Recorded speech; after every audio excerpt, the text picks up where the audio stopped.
Hello student আর hello বন্ধুগণ, আশা করি সকলে ভালো আছেন। আমরা আমাদের ইউটিউব চ্যানেলে আজকে থেকে একটা নতুন সিরিজ শুরু করলাম। সেটা হচ্ছে কম্পিউটার আর্কিটেকচার, অর্থাৎ আমরা কম্পিউটার ইঞ্জিনিয়ারিং এর ডিজিটাল ডিভাইস লজিক ডিজাইনের পর আমাদের পরবর্তী যেই সাবজেক্টটা আমাদের পড়তে হয় সেটা হচ্ছে কম্পিউটার আর্কিটেকচার। এটার কোর্স কোড হচ্ছে দেখেন 211। আমরা যে সিওসি ডিপার্টমেন্টে পড়ি, আমাদের প্রত্যেকটা সাবজেক্টের এক একটা কোর্স কোড থাকে। তা কম্পিউটার আর্কিটেকচারের কোর্স কোডটা হচ্ছে আমাদের 211, সিএসই 211। তা আজকে আমরা আমাদের ভিডিওর মধ্যে বেসিক ওভারভিউ দিব যে কম্পিউটার আর্কিটেকচারের সাবজেক্টটা আসলে কিসের উপর বেস করে দাঁড়ানো, বা এটা ফিউচারে আমরা কিভাবে কি করব সেই বিষয়গুলো দেখানোর ট্রাই করব আজকের পার্টে আমরা।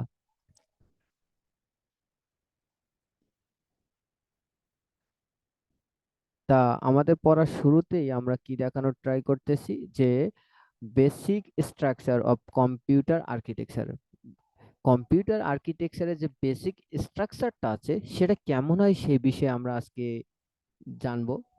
দেন এই বেসিক আর্কিটেকচারের মধ্যে কি কি পার্ট থাকে সেই বিষয়গুলো আমরা একটু দেখানোর ট্রাই করব। প্রথম কথা হচ্ছে আমরা এখানে দেখব কম্পিউটার আর্কিটেকচারটা আসলে কি, দেন হার্ডওয়্যার অ্যান্ড সফটওয়্যার ফ্রেমওয়্যার। এই প্রত্যেকটা পার্ট আমরা ইন ফিউচারে ডিটেলসে জানবো। ইনিশিয়ালি আমাদের লেকচার কেবল আমরা শুরু করলাম। সো শুরুতে আমরা জাস্ট ওভারভিউ দেবো যে আউটলাইনটা কি, বেসিক স্ট্রাকচারের যে পার্টগুলো আছে সেগুলো সম্পর্কে একটু ধারণা নেওয়ার ট্রাই করব। দেন হচ্ছে block diagram of computer architecture, অনেক ইম্পর্টেন্ট একটা পার্ট বলা চলে, এটা অনেক ইম্পর্টেন্ট, এই জন্য আমরা স্টার মার্ক দিয়ে রাখলাম। এরপর হচ্ছে how does instruction how does instruction execution in computer system. Computer সিস্টেমে যে কোনো ইনস্ট্রাকশন যে আমরা দেই, এখন ইনস্ট্রাকশন বলতে যেমন সাপোজ আমি বললাম A+B, এই যে A+B আমি বললাম, সেটা কম্পিউটার কিভাবে পারফর্ম করে সেই বিষয়টাও আমরা জানবো। আচ্ছা, দেন হচ্ছে computer architecture is the interface between software and hardware. Computer architecture আসলে কি? একটা ইন্টারফেস, একটা মাধ্যম, কি সফটওয়্যার এবং হার্ডওয়্যারের মধ্যে সম্পর্ক স্থাপনের জন্য। It is what the programmer sees, যেটা প্রোগ্রামাররা দেখতে পারে। আচ্ছা, a computer system is sometimes subdivided into two functional entities, hardware and software. একটা কম্পিউটারে মূলত দুইটা ফাংশনালিটি থাকে, একটা হচ্ছে হার্ডওয়্যার, অন্যটা হচ্ছে software. The software of the computer consists all the electronics component and electromechanical device that comprise the physical entity of the device। মানে কি, হার্ডওয়্যারের মধ্যে আমরা কি পাই? ইলেকট্রনিক কম্পোনেন্ট পাই, পাশাপাশি ইলেকট্রোম্যাগনেটিক ডিভাইসও আমরা পাই। Computer software consist of the instruction.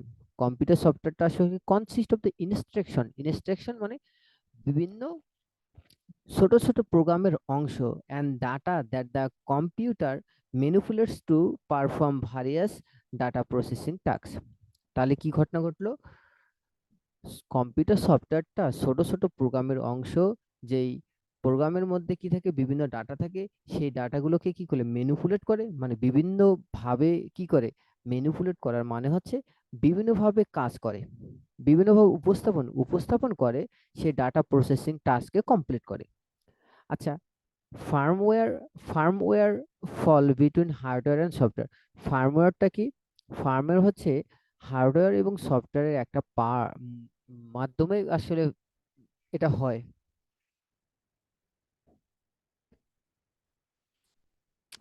আচ্ছা, computer firmware consists of programs that are included into electronic circuit during their manufacture।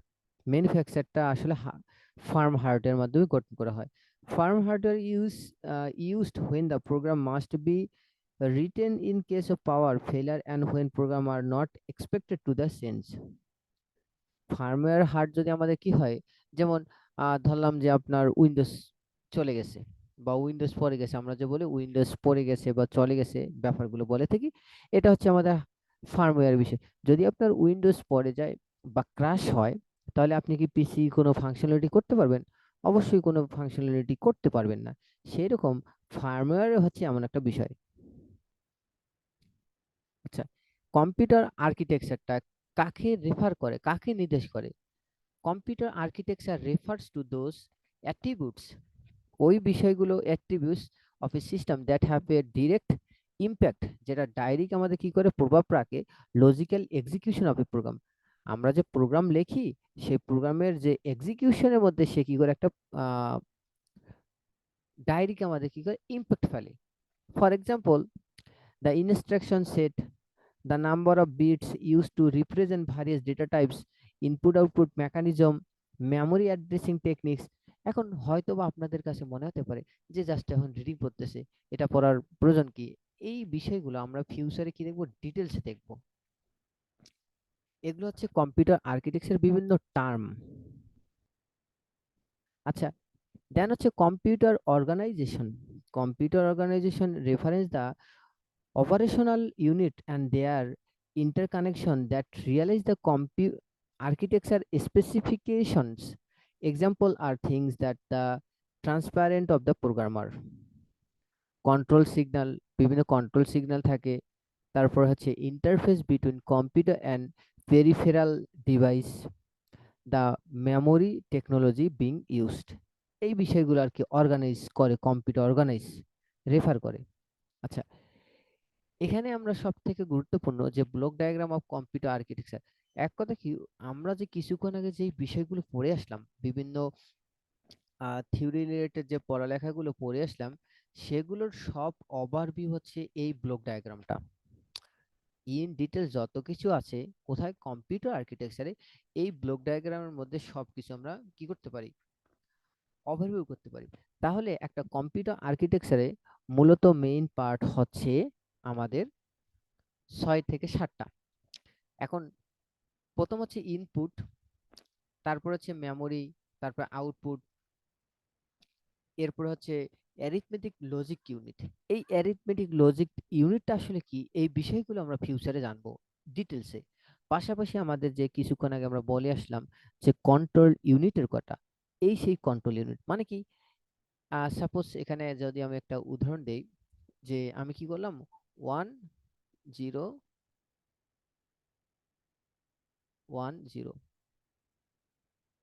এখন আপনি তো জানেনই যে 1010 কার বাইনারি মান, 10-এর বাইনারি মান।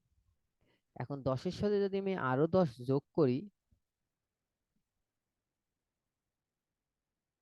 আমার কি হয়ে গেল, এখানে যদি আমি ক্যালকুলেশন করি 20, দুই 1 যোগ করলে দুই দুই হয়, দুই তো আমি নিতে পারি না, এই জন্য 0, আমার হাতে থাকে 1 ক্যারি।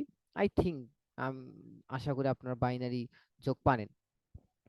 এই সেই 1 ওখানে আসলো, এখানে যদি আমি ক্যালকুলেশন করি তাহলে 1 2 হয়, 2 তো আমি নিতে পারি না, এই জন্য 0, হাতে থাকলো আমাদের ক্যারি 1, সেই ক্যারি 1 এখানে, যা হচ্ছে আমার কিসের, 20-এর বাইনারি মান। এখন এই যে 20 আসলো, সেম একইভাবে যদি আমি এটা করতাম, যে 10 যোগ যদি 10 করতাম, ধরলাম, আমি তো 20 খুব সহজে বুঝে ফেললাম, আমি মানুষ। বাট কম্পিউটার তো বোঝে না যে এটা 20 কিভাবে হয়, তাকে প্রথমে ইনপুট দিতে হয়।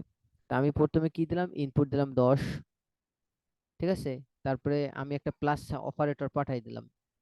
এই যে প্লাস অপারেটরটা, এই জিনিসটাই হচ্ছে আমার এরিথমেটিক লজিক। আমি যেখানে প্লাস অপারেটর দিলাম, যে এডিশন করো, কম্পিউটারকে আমি বললাম এডিশন করো, এই এডিশন করার কাজটাই হচ্ছে এরিথমেটিক লজিক ইউনিট। এখানে মূলত 5টা মেইন ফাংশন কাজ হয়, সেটা আমরা ইন ফিউচার দেখব। তারপরে কি করলো, ইনপুট দেওয়ার পর সেটা মেমোরিতে হোল্ড করা হলো, প্রত্যেকটা জিনিস মেমোরিতে হোল্ড করলো, মানে তার জন্য জায়গা দখল করে দিল মেমোরি। জায়গা দখল করার পর আমার এখানে ফাংশনালিটি করার পর আমাকে কোথায়, এখানে আউটপুট দেখালো যে 20। আর যদি সেটা বাইনারি হয় তাহলে এই রূপটা দেখাবে, এই ভ্যালুটা 101000 এটা দেখাবে। এখন আমি যদি চাই যে না, আমি এখানে প্লাস করব না, আমি তাকে কন্ট্রোল করে এখানে কি বলে ফেললাম যে মাইনাস করো।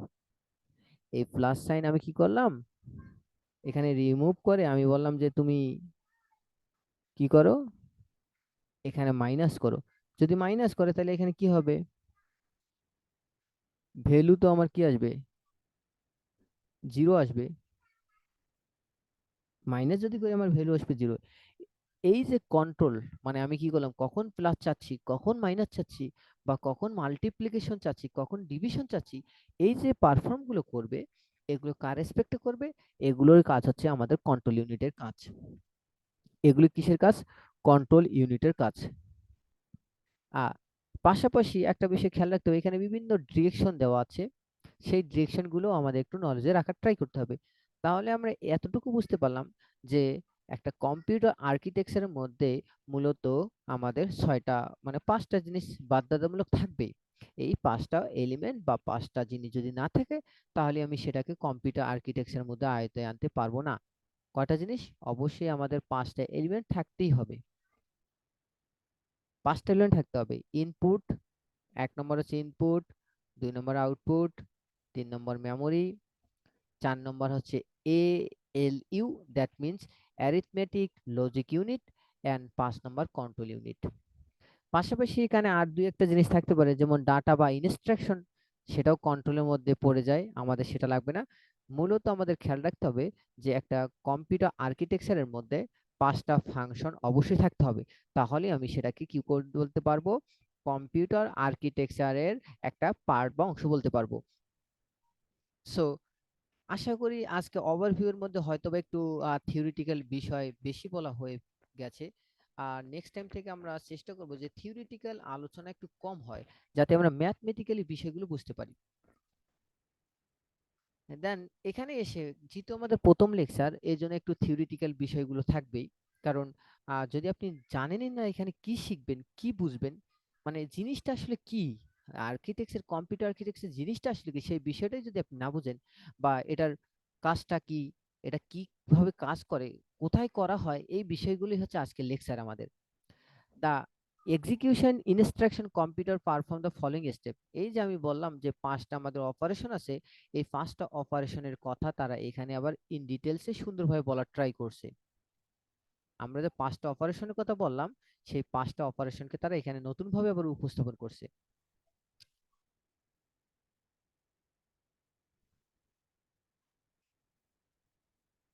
আচ্ছা, দেন এরপরে আমাদের আই হোপ আজকের আমাদের যে ইন্ট্রোডাকশন ছিল, সেই ইন্ট্রোডাকশনের মধ্যে আর নতুন কিছু নাই। আমরা ট্রাই করেছি যে ওভারভিউ কম্পিউটার আর্কিটেকচার আসলে কি হয়, কিভাবে, কোথায়, কেন ইউজ করা হয়, কম্পিউটার আর্কিটেকচার কাকে বলবো, কোন কোন জিনিসগুলো থাকলে যে কোনো একটা প্রসেসকে, একটা প্রক্রিয়াকে আমি কম্পিউটার আর্কিটেকচার বলবো। এই ডিটেলস বিষয়গুলো আমরা কি করেছি আজকের লেকচারে কভার করার ট্রাই করেছি। তা সকলে ভালো থাকবেন, সুস্থ থাকবেন, এবং নেক্সট ভিডিও পাওয়ার জন্য আমাদের বেল আইকনটি বাজিয়ে দেবেন।